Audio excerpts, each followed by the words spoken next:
সব মাছ এক জায়গায় আছে।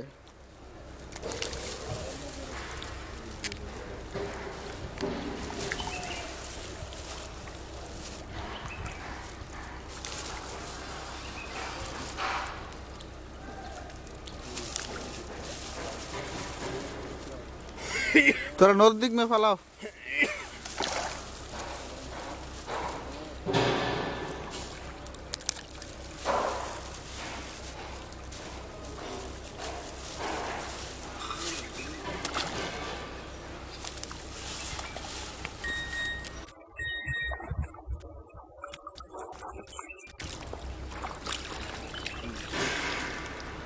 एक ताल गाছের লাগা আমার ছবি তুলে দিই পালাম রে ছবি আলাদা তুললেন তো কি আর তাল গাছের লাগা উড়াইছে তাল গাছরা কি হয় ধর মিয়া এরকম সুন্দর পোলা পাইবা তুমি আবু তাল গাছের দাম কত জানো নি